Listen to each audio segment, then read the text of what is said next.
Hola a todos. Vamos a meternos de lleno en un tema que, tarde o temprano, nos toca a todos, el sufrimiento y esa gran pregunta de si tiene algún sentido. Hoy vamos a explorar una idea muy potente, la del sufrimiento redentor. Veremos qué es exactamente y, sobre todo, cómo podemos manejar el desánimo cuando parece que la sanación que pedimos no llega. Y es que esta es probablemente una de las preguntas más humanas y difíciles que nos podemos hacer, especialmente desde la fe. ¿Por qué el dolor? ¿Para qué? ¿Puede tener de verdad algún propósito? Pues justo aquí es donde aparece este concepto del sufrimiento redentor. La idea de fondo es que la pasión de Cristo le dio un giro de 180 grados al significado del sufrimiento. Lo que antes podía ser un simple final, un callejón sin salida, de repente adquirió un potencial completamente nuevo.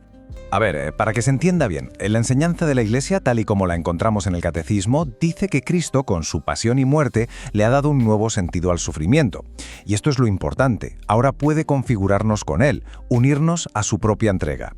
O sea, que el dolor deja de ser algo inútil para convertirse en un posible camino de transformación. Ahora, ojo, con una idea tan potente como esta, es súper fácil irse a los extremos. Por un lado está el exceso, esa idea de que Dios quiere activamente que estemos enfermos, lo cual anula cualquier fe en la sanación. Y por el otro, la carencia, no saber qué hacer con el sufrimiento, lo que nos lleva de cabeza a la desesperación cuando las cosas no mejoran. El reto es encontrar un camino equilibrado, en medio de estos dos polos. Vale, pues para encontrar ese equilibrio, lo primero es limpiar el terreno.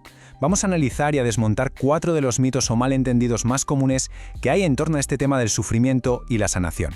Este es el primero y seguramente el más extendido. La lógica parece aplastante. Si mi sufrimiento tiene valor, entonces es que Dios lo quiere para mí. Pero, un momento, ¿es eso realmente lo que dice la fe? Pues la teología aquí es muy clara. No, Dios no es el autor de la enfermedad. Y la clave está en distinguir entre su voluntad activa y su voluntad permisiva. Es decir, Él no la causa, pero la permite en un mundo que no es perfecto, sabiendo que incluso de ahí puedes sacar un bien. Además, solo hay que ver a Jesús en los Evangelios. Siempre trató la enfermedad como un mal que había que vencer. La lógica de San Francisco de Sales es demoledora. Si Dios quisiera que estuviéramos enfermos, ir al médico sería un acto de rebeldía. Y es que el propio Evangelio lo deja clarísimo. Cuando Mateo describe cómo sanaba a Jesús, cita esta profecía de Isaías. No es algo secundario, es parte central de su misión. Queda claro que Dios no quiere la enfermedad, sino la vida y la plenitud. El segundo mito es un poco más sutil. Es esa idea de ver el sufrimiento como una especie de moneda de cambio con Dios. A veces se oye hablar de las almas víctimas, personas que creen que su dolor es el precio que hay que pagar para que otros reciban gracias. Pero esto, en el fondo, convierte la relación con Dios en una transacción, en un negocio, y no en una relación de amor. Y aquí viene el giro fundamental, la corrección teológica que lo cambia todo. Ofrecer el sufrimiento no tiene como objetivo convencer a un Dios que se hace de rogar. El poder de ese sufrimiento opera en nosotros, nos transforma, nos pule, nos hace más parecidos a Cristo. Nos cambia a nosotros, no a Él. Fijaos en lo que decía San Pablo, es que es súper revelador. No se alegra porque su sufrimiento esté comprando algo fuera, no.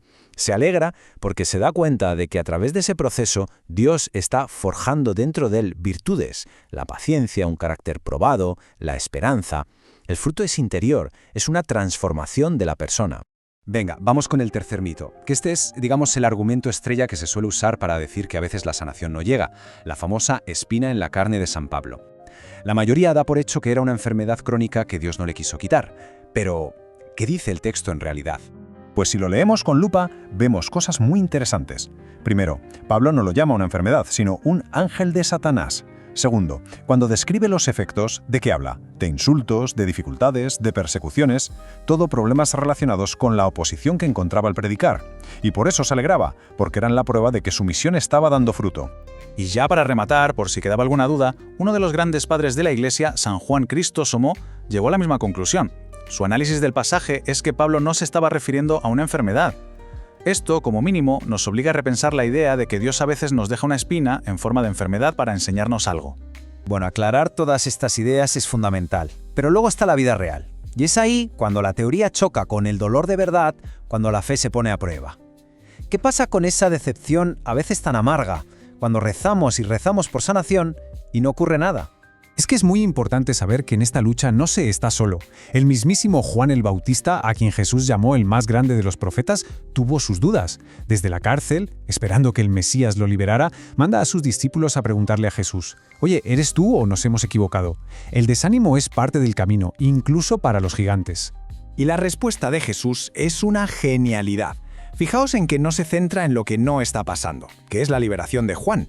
Lo que hace es dirigir la atención de sus discípulos a todo lo bueno que sí está haciendo. Les dice, básicamente, cambia el foco. De esta historia podemos sacar una lección súper práctica. Un camino de 2 pasos. Primero, lleva tu desánimo directamente a Jesús, tal como hizo Juan. Dudar no es pecado. La clave es ¿qué hacemos con esa duda? Y segundo, practicar ese cambio de foco. Entrenar la mirada para ver, en medio de lo que nos falta, todo lo bueno que Dios sí está haciendo en nuestra vida y a nuestro alrededor. Muy bien, entonces la pregunta es, ¿cómo pasamos de simplemente gestionar una crisis de fe a construir una fe que sea sólida, que aguante las tormentas a largo plazo? Hay un momento en el Evangelio en que los discípulos fracasan al intentar sanar a un muchacho. Y su reacción es clave, no se rinden. Van a Jesús y le preguntan qué ha pasado. Y la respuesta de Jesús no es, dejadlo, no se puede, sino, necesitáis profundizar vuestra vida espiritual. La solución a la falta de resultados no es menos fe, sino más oración, más ayuno, más entrega. Y con esto llegamos al corazón de todo el asunto. Se trata de aprender a vivir manteniendo 2 grandes verdades en una tensión sana y llena de vida. Por un lado, una fe audaz que espera y cree que Jesús sana hoy. Y por otro, una comprensión profunda de que, cuando la sanación no llega como esperamos, nuestro sufrimiento, unido al suyo, tiene un poder transformador increíble. No son ideas opuestas, son las 2 caras de una misma fe madura. Y la pregunta final, entonces, es para que nos la llevemos a casa. Si de verdad se vive en esa tensión, con una fe grande para la sanación y con un sentido profundo para el sufrimiento, ¿cómo cambia eso la forma en que afrontamos cada dificultad, cada dolor y cada oración en nuestro día a día?